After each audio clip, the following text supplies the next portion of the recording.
We're staring down the barrel of 400 gigawatts of load growth from data centers, EVs, and electrification. My guest today argues the answer isn't only more generation, it's orchestration.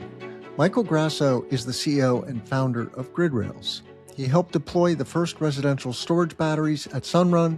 He ran the largest residential storage virtual power plant in Puerto Rico at Sunnova.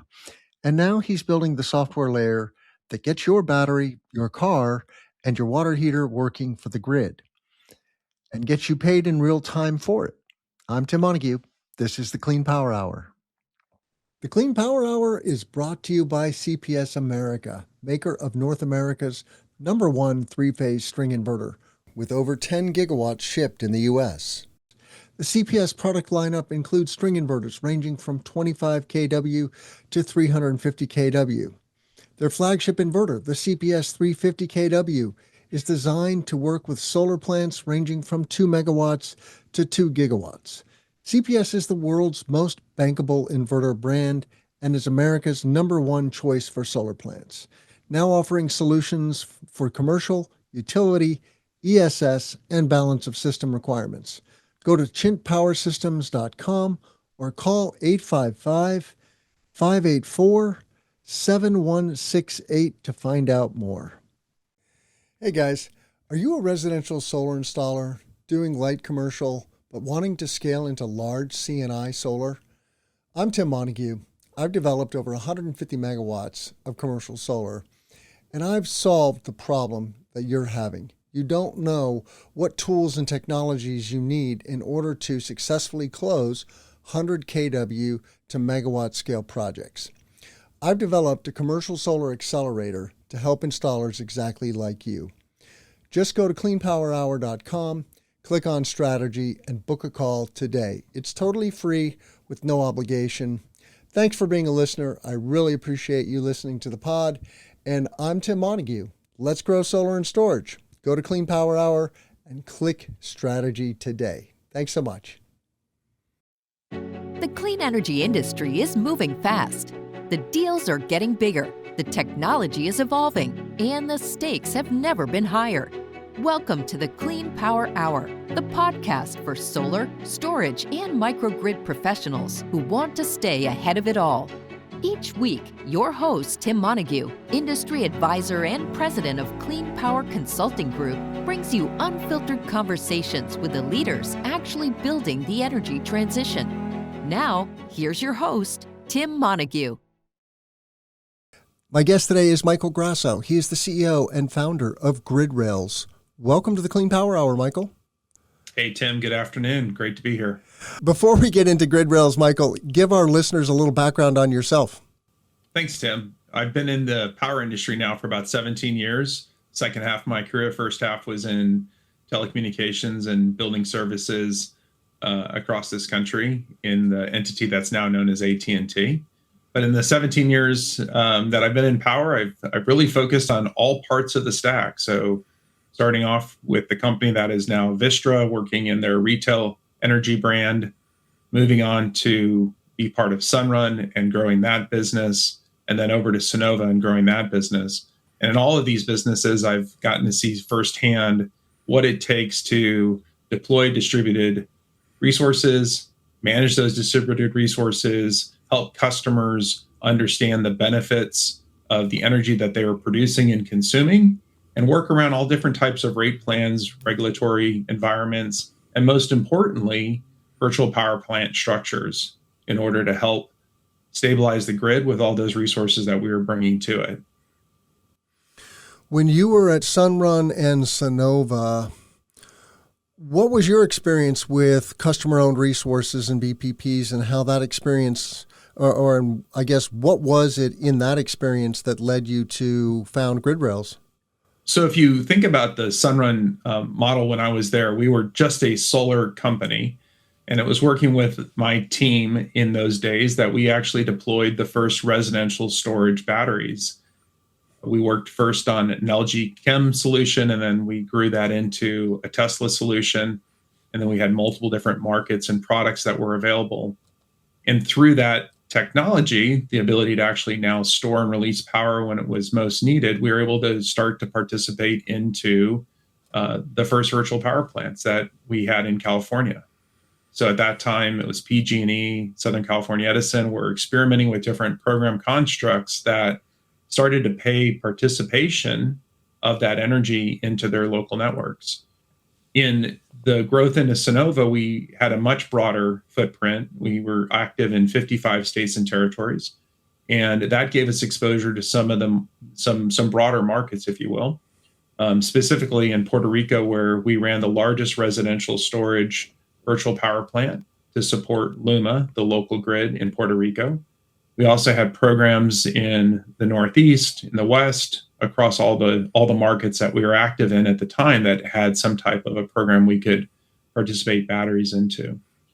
Those experiences, plus what I had at TXU Energy, led me down the path to found Grid Rails. And it was really the experience that we didn't have enough capability in any of the commercially available software platforms that were in the market at those times. This was both the ability to control multiple different types of energy devices, to operate them and orchestrate them in real time, and to draw the consumer in to want to be participatory in the programs that we were working with the local utilities to execute on. So Grid Rails really came out of the concept that we needed more control, more consumer benefit, and we needed to be able to support activities that really helped us stabilize and utilize more grid energy when it was most important. There are now 34 states with some form of demand response or virtual power plant program on the books. Bring your own device, bring your own battery, pick your flavor. And yet, by Michael's numbers, only about 20% of eligible devices are actually enrolled. So the question isn't whether your program exists, it's why so few of us are saying yes. I mean, let's think about ourselves as consumers.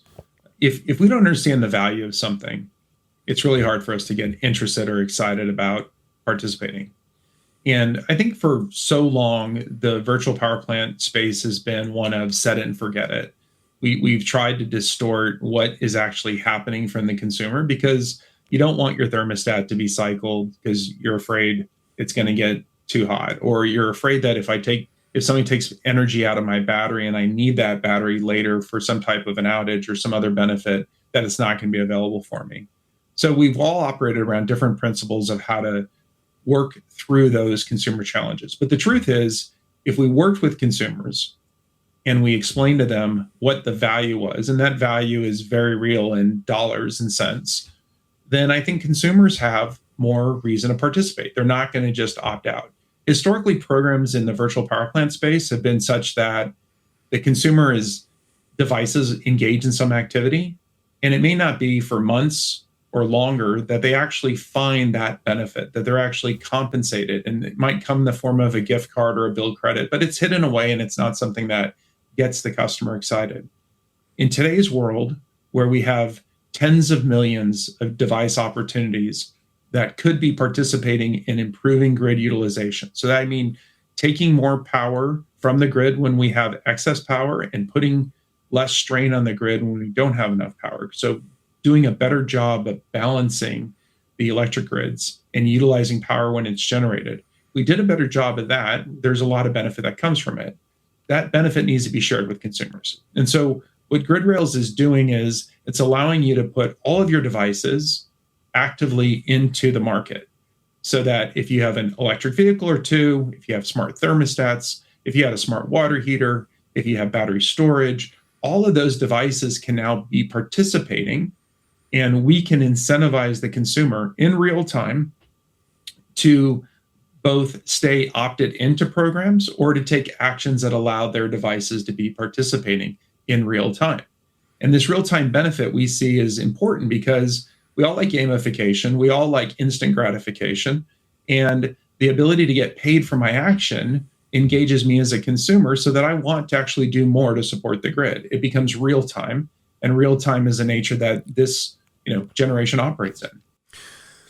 You're suggesting, though, that this delay in time between when my, let's just say battery, provides a service and when I get compensated for it is a real problem. I kind of think, and I don't have a battery yet, I'm looking forward to getting a battery soon because we are unlocking VPP with the surge of legislation that we have in Illinois. But, you opt into a program, right?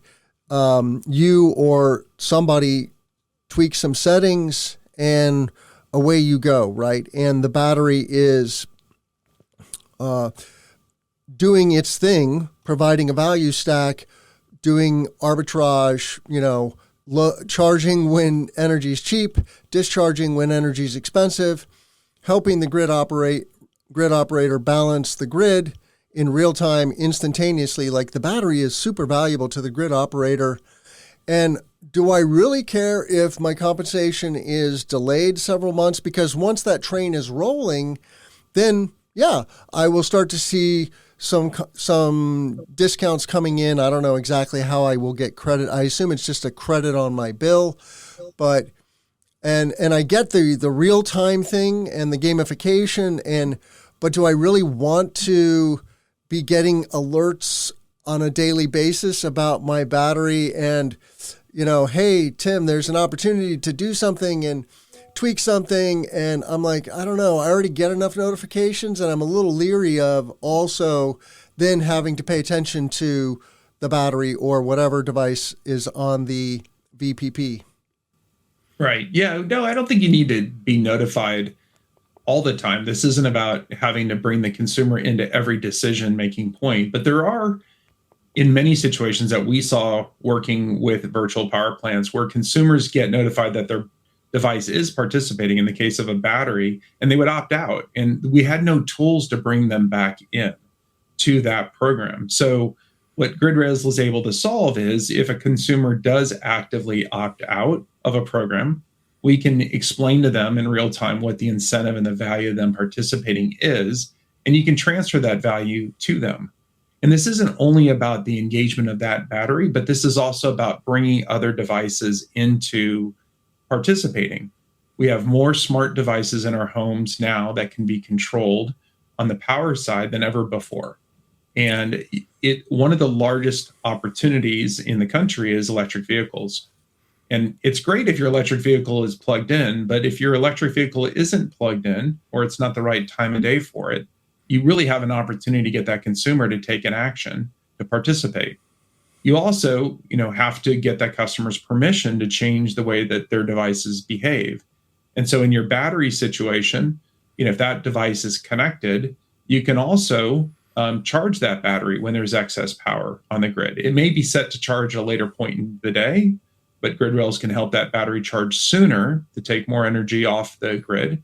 And in some cases, if it made sense, there could be an incentive that we provide because, again, some of these situations are such that there's a tariffed rate or there's another rate that battery would be charging under. We can provide the difference between that tariffed rate and the incentive rate that the utility wants to give them because they're using power that's actually cheaper and would go to waste. We can provide that directly to the consumer on the GridRails platform. So the settlement layer for us has multiple moving parts. It's not just about taking metered endpoints and doing the measurement and verification and providing the value, but it's also about helping to circumnavigate certain challenges you have with, more of a legacy billing environment or where you don't have resources or flexibility to offer different types of products and services that the consumer would benefit from with the settlement layer that we have on GridRails. And will the consumer be aware that GridRails is in the picture, or is it that they're still just interacting with the Tesla app or whatever the app is that came with the battery or device? So it's going to be the choice of the program administrator. So our customers are energy suppliers. So these are different utilities in the market, whether that's one of the investor-owned utilities or if it's for a municipal utility or a cooperative. We're empowering them with a software as a service platform that gives them tremendous flexibility and capability in order for them to construct programs that allow them to better control their energy books. If they need to improve the way that the energy is being consumed from their customers at any point of the day or the night, if they want to take price signals or supply signals and manage those into the book, we're giving them that flexibility. And our application that goes to their end customer is the device agnostic. So it works across multiple OEMs, multiple device types, and it gives them the ability for their consumer to visualize what's happening in their household if they want to provide that as a service layer also. So it's really a comprehensive software stack, both at the fleet operator level and the consumer level, that brings an entire suite of capabilities that they can leverage to both manage the energy flows and manage the payments when those make sense. Let's talk about the problem a little more. This issue of grid utilization. Here we are in 2026, and everybody's freaking out about load growth, right? My own energy rate went up 25% just in the last couple of weeks. Is there potential for DERs to save the day? So you're asking a great question here. And if you think about what's happening in our country, which these are all very positive trends in electrification, we're seeing, yes, this demand from data centers. That's a huge growth area for electric usage, but we're also seeing continued growth in electric vehicles. We're seeing continued demand for heating and ventilation and air conditioning because we're getting warmer and we're looking for more comfort. We're also just seeing a continued expansion in new homes. And we're seeing other technologies that are drawing more electricity, like battery storage, which is replacing standby gas generators and other forms of backup power. All of these devices, right, consume more power, and they're adding to this demand growth that is outpacing supply. We're expecting as a country to add about 50% more demand growth, so about 400 gigawatts of additional energy need over the next couple of decades. But if you take a step back and you look at all of these devices that I just referenced, inside of those devices that are actually requiring the energy is a tremendous amount of capacity. So it's in that capacity is almost 2x what the demand growth is. So if we could manage when those devices hold power from the grid, we can actually circumnavigate the challenge with the peak growth, right? So the solution is in the problem, but we don't have strong orchestration. We don't have software, and this is where GridRails comes in to put all that together.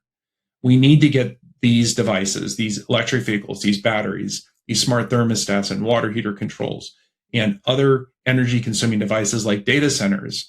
And we need to put them in a situation where they can be orchestrated. So orchestration just means turn them on, turn them off in order to balance when they're all pulling power. So an example would be if everybody on my street has an electric vehicle and we all plug it in at the same time and try to charge it to full, we've got a problem.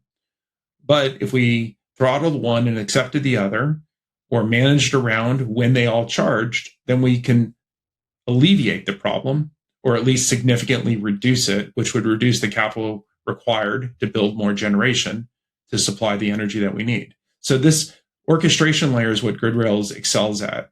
It excels at being able to provide both the consumer incentive to change the behavior, as well as the software technology to manage devices. And it puts it together in a way that allows an energy supplier or a grid operator to balance their system.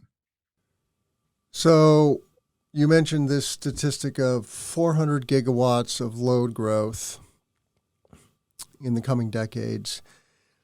How much of that do you think can be alleviated by robust, better VPP software? Well, the capacity, by our estimates, is 2x of the peak capacity. So the solution, again, is in the problem. If you do a better job managing the devices, then you can significantly curtail that demand. But this isn't about trying to get to a 100% solution. This is trying to solve 10%, which is that last 10% is always the most challenging part of peak energy usage.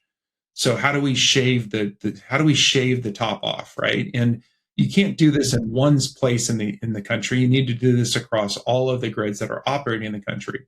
That's why the distributed energy solution needs to have a distributed solution. We need to bring all these distributed endpoints together to solve the problem. The Clean Power Hour is brought to you by CPS America, maker of North America's #1 three-phase string inverter, with over 10 gigawatts shipped in the U.S. The CPS product lineup includes string inverters ranging from 25 kW to 350 kW. Their flagship inverter, the CPS 350 kW, is designed to work with solar plants ranging from 2 megawatts to 2 gigawatts.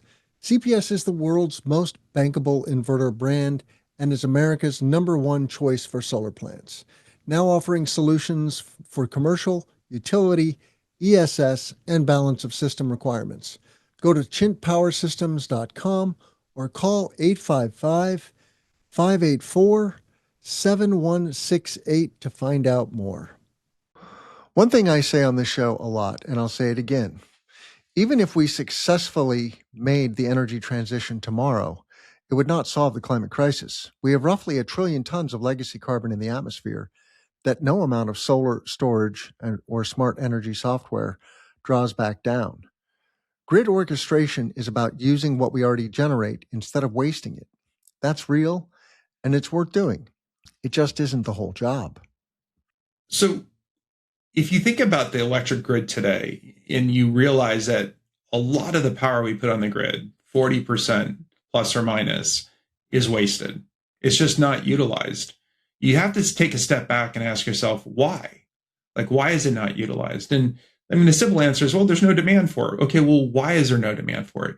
When we have all of this technology that's now consuming energy, what can we do to consume the energy when it's available? But wait, you're referring to like thermal losses, right, in transmission?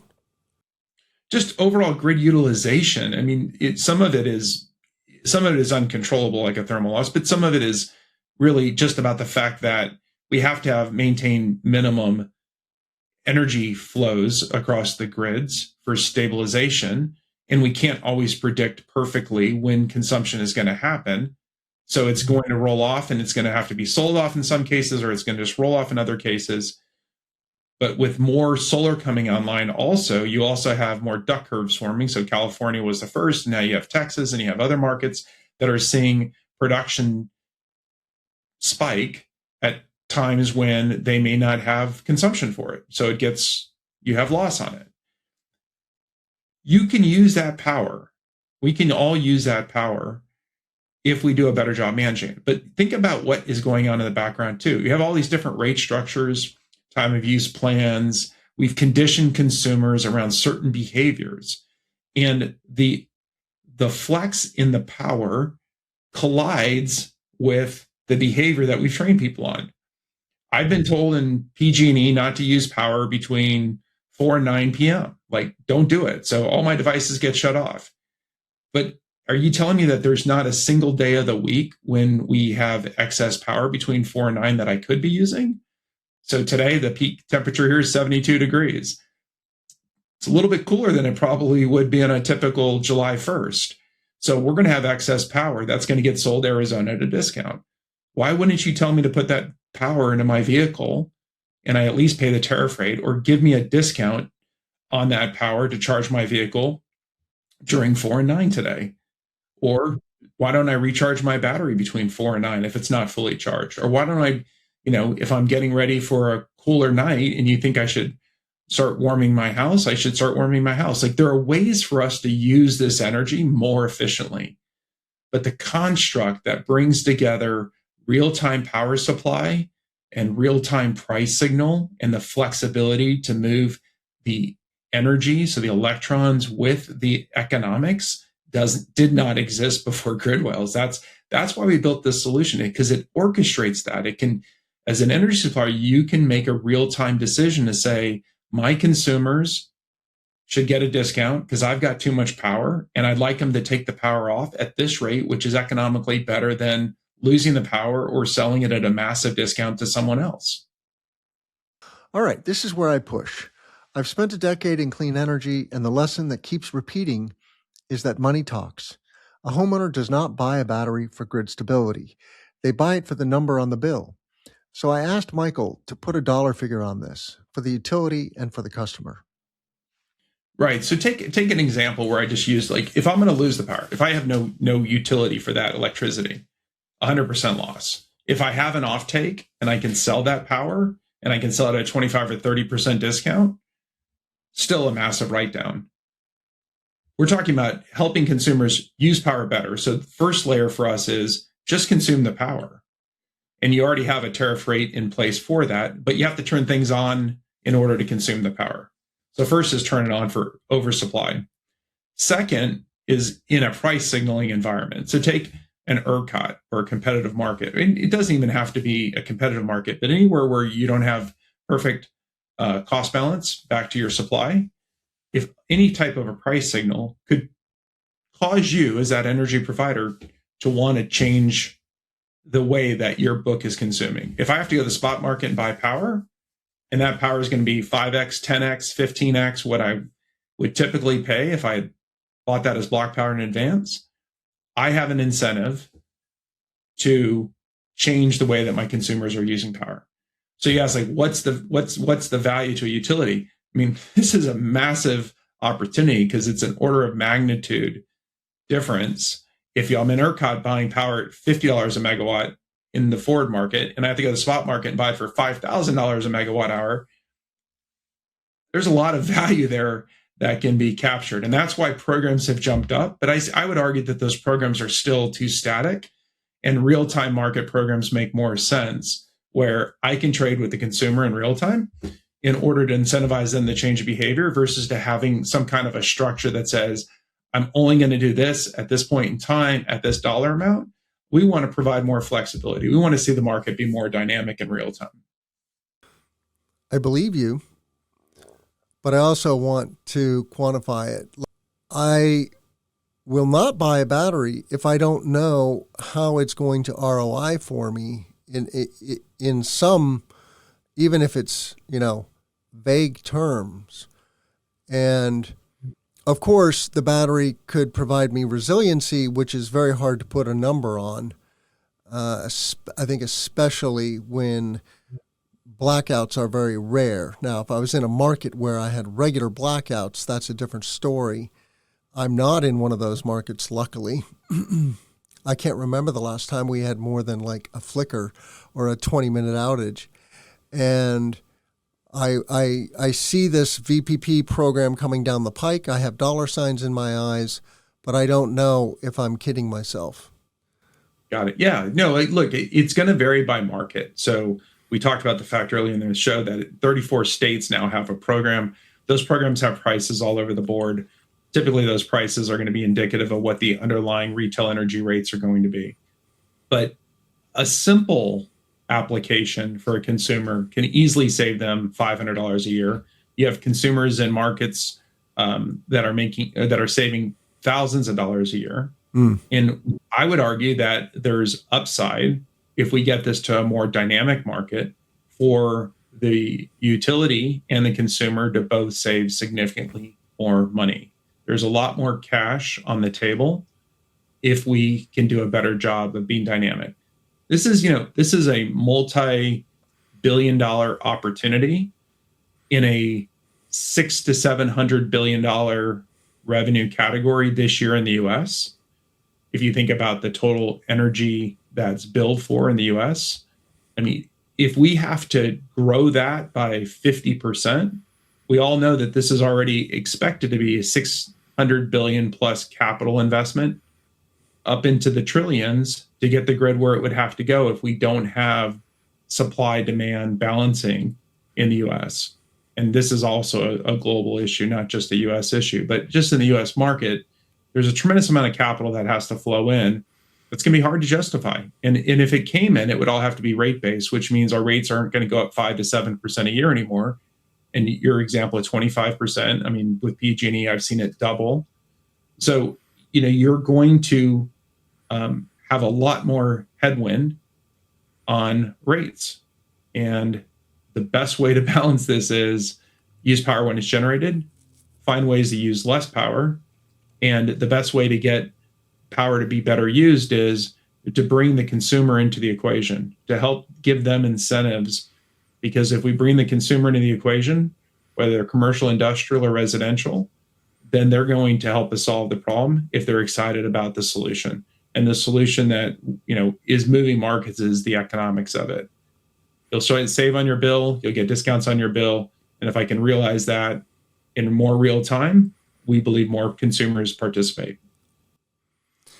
Yeah, that real-time settlement thing, let's put a pin in that. How important is that to the utilities? And I assume that it is primarily the utilities that are your end customer, like they're buying the software as a service.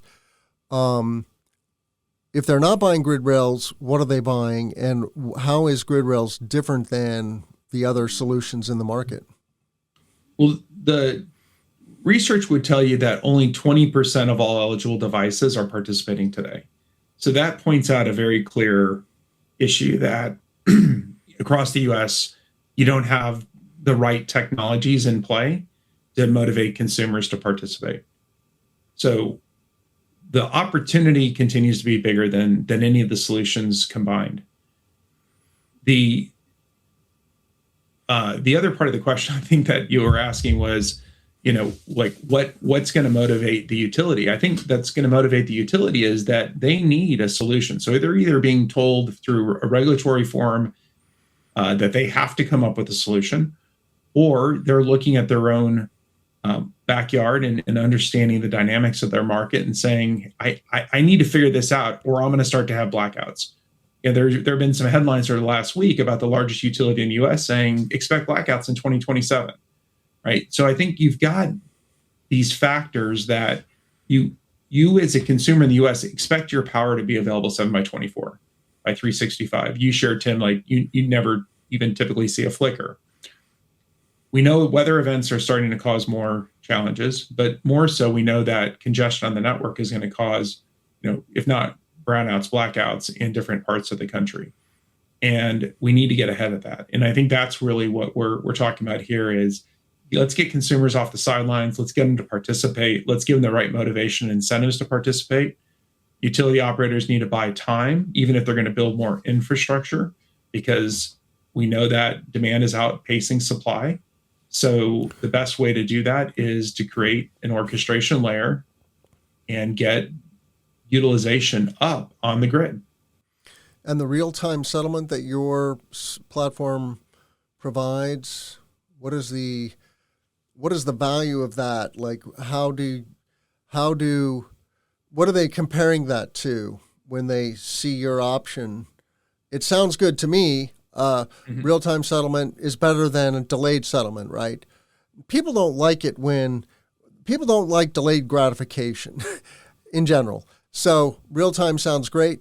What is the value? What is the import of that in the greater scheme of things?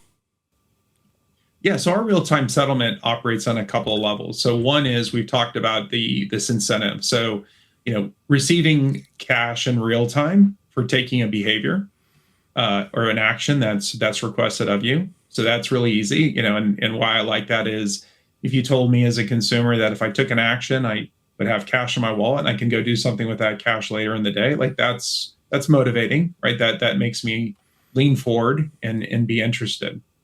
But the real-time nature of our platform also enables a few other aspects. One is any 2 points can settle in real time. So if you're a generator and you want to settle with your local supplier in the market or your local consumer in the market, like you can do that in real time, which helps with collateral. It helps with the cost of capital. It helps with bad debt challenges. It helps you come up with new productizations, right? So the opportunity for you to say, hey, I want to give my consumer a prepaid solution for their vehicle, or I want to give unlimited charging for their EV. Our platform with the settlement capability allows us to look past just the utility meter. So for utilities, now they can start to look at devices in the home and start to set structures around those devices, not just to understand them and understand their load against the utility's infrastructure, but also to allow those devices to potentially have different rate plans against them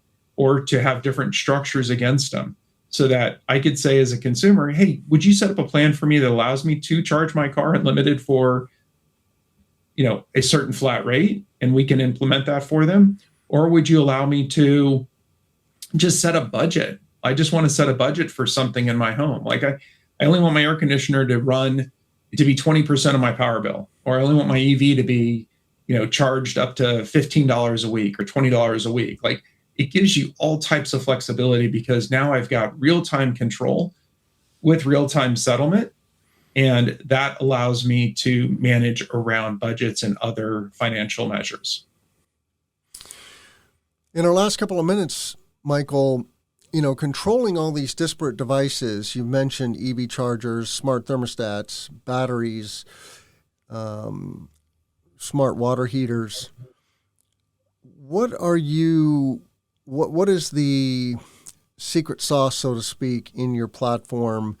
And what is the importance of artificial intelligence in all of this?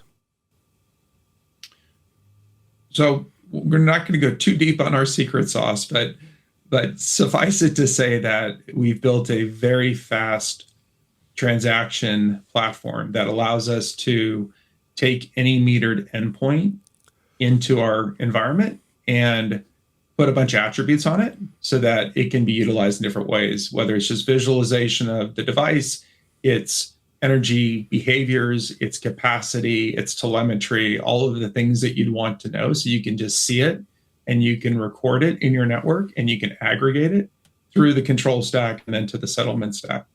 As far as the AI influence, what we're excited by on that front is that in our environment, with as many data points as we're bringing together, and those data points being both the technology data points like the endpoints I'm talking about on the metering side, but also consumer behavior, we're able to make a lot of decisioning happen that we can utilize to drive program participation, program growth, and program performance over time. And we all, again, in a batch world that we are living in today, there's a lot of human intervention and we have to go press buttons and design programs and figure out incentives. But in an automated real-time world, which again is how our grid operates, the electrons flow in real time. They're either used or they're not. Some of these markets try to trade in 5 to 15 minutes.